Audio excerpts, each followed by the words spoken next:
Cranford. Chapter 4. A visit to an old bachelor.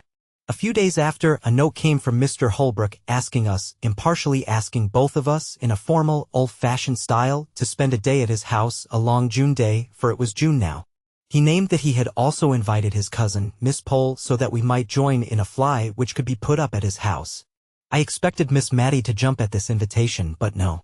Miss Pole and I had the greatest difficulty in persuading her to go.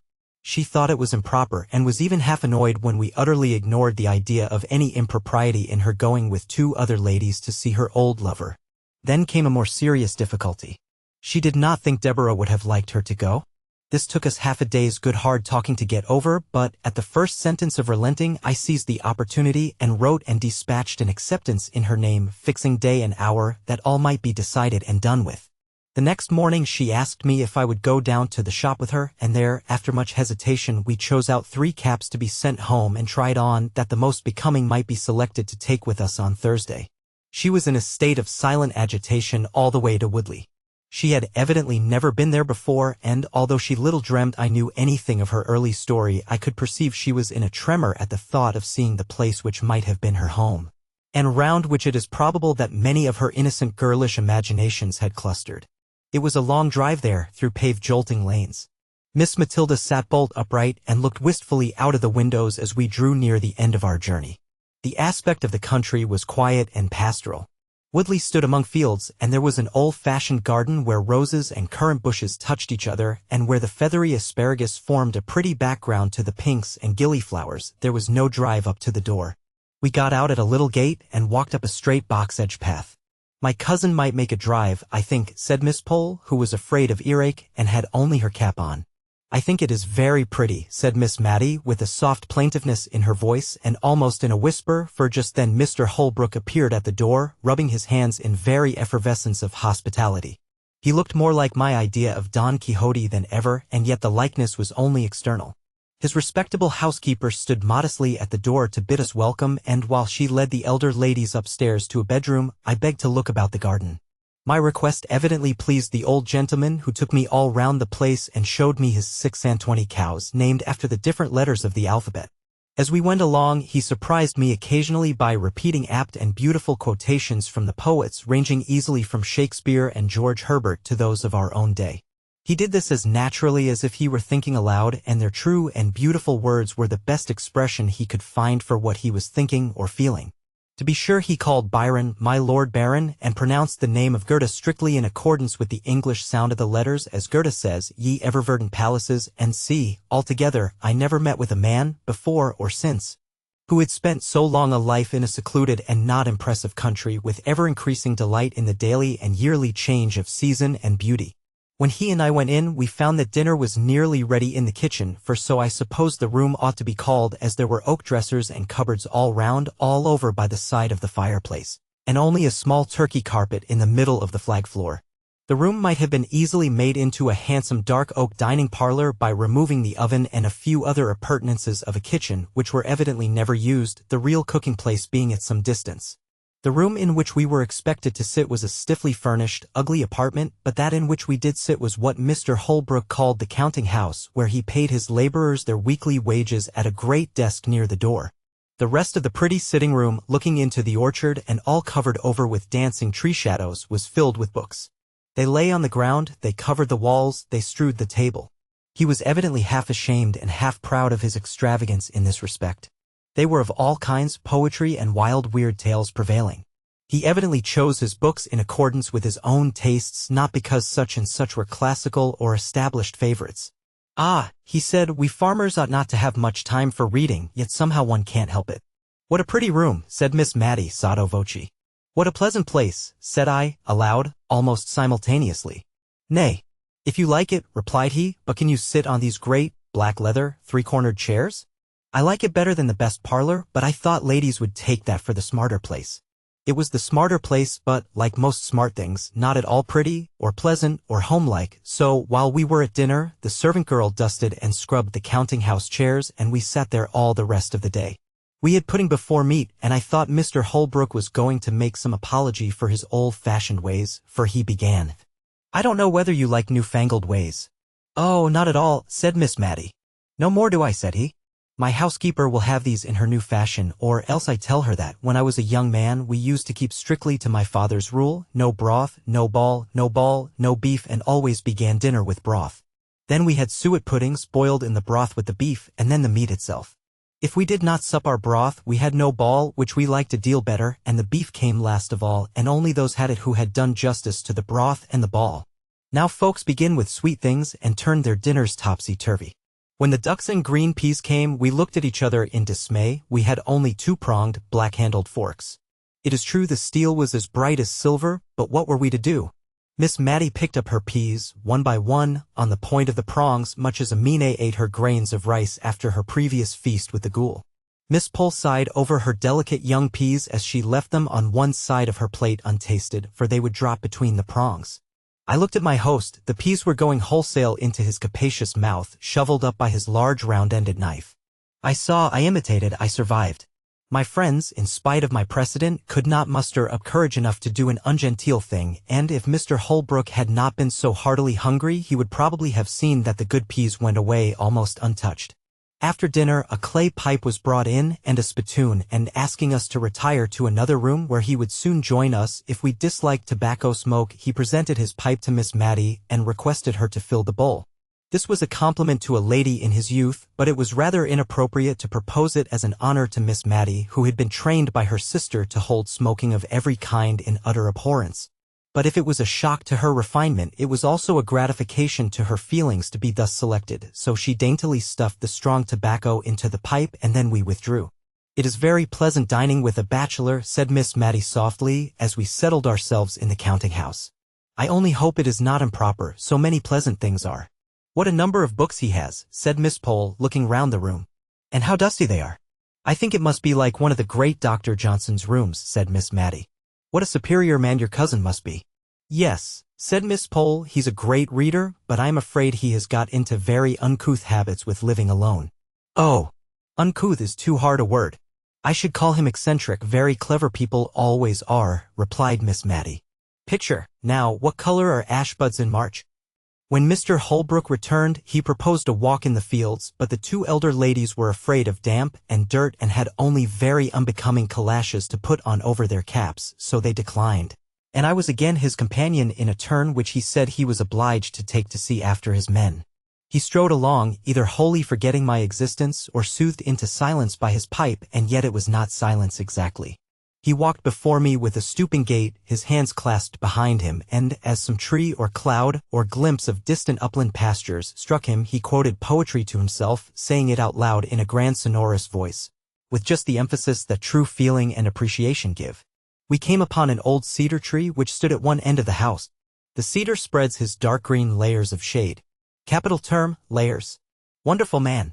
I did not know whether he was speaking to me or not, but I put in an assenting wonderful, although I knew nothing about it, just because I was tired of being forgotten and of being consequently silent. He turned sharp round. "Aye, you may say wonderful. Why, when I saw the review of his poems in Blackwood, I set off within an hour and walked 7 miles to Miss Elton, for the horses were not in the way, and ordered them. Now, what color are ash buds in March? Is the man going mad? Thought I. He is very like Don Quixote. What color are they, I say?" repeated he vehemently.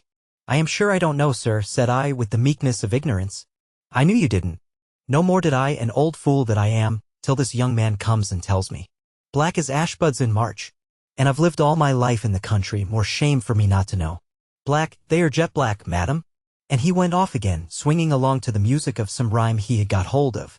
When we came back, nothing would serve him but he must read us the poems he had been speaking of, and Miss Pole encouraged him in his proposal, I thought, because she wished me to hear his beautiful reading, of which she had boasted. But she afterwards said it was because she had got to a difficult part of her crochet and wanted to count her stitches without having to talk. Whatever he had proposed would have been right to Miss Mattie, although she did fall sound asleep within 5 minutes after he had begun a long poem called Locksley Hall, and had a comfortable nap unobserved till he ended, when the cessation of his voice wakened her up, and she said, feeling that something was expected and that Miss Pole was counting, "What a pretty book." "Pretty, madam? It's beautiful." "Pretty indeed." "Oh yes. I meant beautiful," said she, fluttered at his disapproval of her word. "It is so like that beautiful poem of Dr. Johnson's my sister used to read, I forget the name of it. What was it, my dear? Turning to me. Which do you mean, ma'am? What was it about? I don't remember what it was about, and I've quite forgotten what the name of it was, but it was written by Dr. Johnson and was very beautiful and very like what Mr. Holbrook has just been reading. I don't remember it, said he reflectively. But I don't know Dr. Johnson's poems well. I must read them. As we were getting into the fly to return, I heard Mr. Holbrook say he should call on the ladies soon and inquire how they got home, and this evidently pleased and fluttered Miss Matty at the time he said it. But after we had lost sight of the old house among the trees, her sentiments towards the master of it were gradually absorbed into a distressing wonder as to whether Martha had broken her word and seized on the opportunity of her mistress's absence to have a follower. Martha looked good and steady and composed enough as she came to help us out. She was always careful of Miss Matty, and tonight she made use of this unlucky speech. Dear ma'am, to think of your going out in an evening in such a thin shawl. It's no better than muslin. At your age, ma'am, you should be careful. My age, said Miss Matty, almost speaking crossly for her, for she was usually gentle. My age. Why, how old do you think I am that you talk about my age? Well, ma'am, I should say you were not far short of 60, but folks looks as often against them, and I'm sure I meant no harm. Martha, I'm not yet 52, said Miss Matty with grave emphasis, for probably the remembrance of her youth had come very vividly before her this day, and she was annoyed at finding that golden time so far away in the past. But she never spoke of any former and more intimate acquaintance with Mr. Holbrook. She had probably met with so little sympathy in her early love that she had shut it up close in her heart, and it was only by a sort of watching, which I could hardly avoid since Miss Pole's confidence, that I saw how faithful her poor heart had been in its sorrow and its silence. She gave me some good reason for wearing her best cap every day and sat near the window in spite of her rheumatism in order to see, without being seen, down into the street. He came. He put his open palms upon his knees, which were far apart, as he sat with his head bent down, whistling after we had replied to his inquiries about our safe return. Suddenly he jumped up. Well, madam, have you any commands for Paris? I am going there in a week or two. To Paris, we both exclaimed. Yes, madam. I've never been there and always had a wish to go, and I think if I don't go soon I mayn't go at all, so as soon as the hay is got in I shall go before harvest time. We were so much astonished that we had no commissions. Just as he was going out of the room, he turned back with his favorite exclamation. God bless my soul, madam. But I nearly forgot half my errand. Here are the poems for you admired so much the other evening at my house. He tugged away at a parcel in his coat pocket. Goodbye, miss, said he. Goodbye, Matty. Take care of yourself. And he was gone. But he had given her a book, and he had called her Matty, just as he used to do 30 years ago. I wish he would not go to Paris, said Miss Matilda anxiously. I don't believe frogs will agree with him. He used to have to be very careful what he ate, which was curious in so strong-looking a young man. Soon after this I took my leave, giving many an injunction to Martha to look after her mistress and to let me know if she thought that Miss Matilda was not so well, in which case I would volunteer a visit to my old friend, without noticing Martha's intelligence to her. Accordingly, I received a line or two from Martha every now and then, and about November I had a note to say her mistress was very low and sadly off her food, and the account made me so uneasy that, although Martha did not decidedly summon me, I packed up my things and went. I received a warm welcome in spite of the little flurry produced by my impromptu visit, for I had only been able to give a day's notice. Miss Matilda looked miserably ill, and I prepared to comfort and cosset her. I went down to have a private talk with Martha. How long has your mistress been so poorly? I asked as I stood by the kitchen fire. Well, I think it's better than a fortnight. It is, I know. It was one Tuesday after Miss Pole had been that she went into this moping way. I thought she was tired and it would go off with a night's rest, but no. She has gone on and on ever since, till I thought it my duty to write to you, ma'am. You did quite right, Martha. It is a comfort to think she has so faithful a servant about her. And I hope you find your place comfortable. Well, ma'am, missus is very kind, and there's plenty to eat and drink, and no more work but what I can do easily. But Martha hesitated. But what, Martha? Why, it seems so hard of missus not to let me have any followers. There's such lots of young fellows in the town, and many a one has as much as offered to keep company with me, and I may never be in such a likely place again. And it's like wasting an opportunity. Many a girl as I know would have unbeknownst to missus, but I've given my word, and I'll stick to it, or else this is just the house for missus never to be the wiser if they did come, and it's such a capable kitchen, there's such dark corners in it. I'd be bound to hide anyone. I counted up last Sunday night, for I'll not deny I was crying because I had to shut the door in Jem Hearn's face, and he's a steady young man, fit for any girl, only I had given Mrs. my word. Martha was all but crying again, and I had little comfort to give her, for I knew, from old experience, of the horror with which both the Miss Jenkinses looked upon followers, and in Miss Maddie's present nervous state this dread was not likely to be lessened. I went to see Miss Pole the next day and took her completely by surprise, for she had not been to see Miss Matilda for 2 days. And now I must go back with you, my dear, for I promised to let her know how Thomas Holbrook went on, and, I'm sorry to say, his housekeeper has sent me word today that he hasn't long to live. Poor Thomas! That journey to Paris was quite too much for him. His housekeeper says he has hardly ever been round his fields since, but just sits with his hands on his knees in the counting-house, not reading or anything, but only saying what a wonderful city Paris was. Paris has much to answer for if it's killed my cousin Thomas, for a better man never lived. Does Miss Matilda know of his illness? Asked I, a new light as to the cause of her indisposition dawning upon me. Dear. To be sure, yes. Has not she told you? I let her know a fortnight ago, or more, when first I heard of it. How she shouldn't have told you. Not at all, I thought, but I did not say anything. I felt almost guilty of having spied too curiously into that tender heart, and I was not going to speak of its secrets, hidden, Miss Maddie believed, from all the world. I ushered Miss Pole into Miss Matilda's little drawing-room and then left them alone. But I was not surprised when Martha came to my bedroom door to ask me to go down to dinner alone, for that Mrs. had one of her bad headaches. She came into the drawing-room at tea-time, but it was evidently an effort to her, and, as if to make up for some reproachful feeling against her late sister, Miss Jenkins, which had been troubling her all the afternoon and for which she now felt penitent, she kept telling me how good and how clever Deborah was in her youth, how she used to settle what gowns they were to wear at all the parties, faint, ghostly ideas of grim parties, far away in the distance, when Miss Maddie and Miss Pole were young, and how Deborah and her mother had started the Benefit Society for the Poor and taught girls cooking and plain sewing, and how Deborah had once danced with a lord, and how she used to visit at Sir Peter Arley's, and tried to remodel the quiet rectory establishment on the plans of Arley Hall where they kept 30 servants, and how she had nursed Miss Maddie through a long, long illness of which I had never heard before, but which I now dated in my own mind as following the dismissal of the suit of Mr. Holbrook. So we talked softly and quietly of old times through the long November evening. The next day Miss Pole brought us word that Mr. Holbrook was dead. Miss Maddie heard the news in silence. In fact, from the account of the previous day, it was only what we had to expect. Miss Pole kept calling upon us for some expression of regret by asking if it was not sad that he was gone, and saying, "To think of that pleasant day last June when he seemed so well. And he might have lived this dozen years if he had not gone to that wicked Paris where they are always having revolutions." She paused for some demonstration on our part. I saw Miss Maddie could not speak. She was trembling so nervously, so I said what I really felt, and after a call of some duration, all the time of which I have no doubt Miss Pole thought Miss Maddie received the news very calmly, our visitor took her leave. Miss Maddie made a strong effort to conceal her feelings, a concealment she practiced even with me, for she has never alluded to Mr. Holbrook again, although the book he gave her lies with her Bible on the little table by her bedside.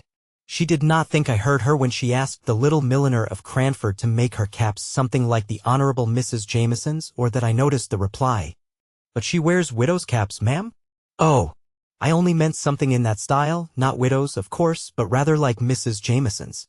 This effort at concealment was the beginning of the tremulous motion of head and hands which I have seen ever since in Miss Maddie. The evening of the day on which we heard of Mr. Holbrook's death, Miss Matilda was very silent and thoughtful. After prayers she called Martha back, and then she stood uncertain what to say. "Martha," she said at last, "you are young," and then she made so long a pause that Martha, to remind her of her half-finished sentence, dropped a curtsy and said, "Yes, please, ma'am, 22 last 3rd of October, please, ma'am. And perhaps, Martha, you may some time meet with a young man you like, and who likes you. I did say you were not to have followers, but if you meet with such a young man, and tell me, and I find he is respectable, I have no objection to his coming to see you once a week. God forbid," said she in a low voice, "that I should grieve any young hearts." She spoke as if she were providing for some distant contingency, and was rather startled when Martha made her ready, eager answer. "Please, ma'am, there's Jem Hearn, and he's a joiner making 3 and 6 a day, and 6'1" in his stocking feet, please, ma'am, and if you'll ask about him tomorrow morning, every one will give him a character for steadiness. And he'll be glad enough to come tomorrow night, I'll be bound." Though Miss Matty was startled, she submitted to fate and love.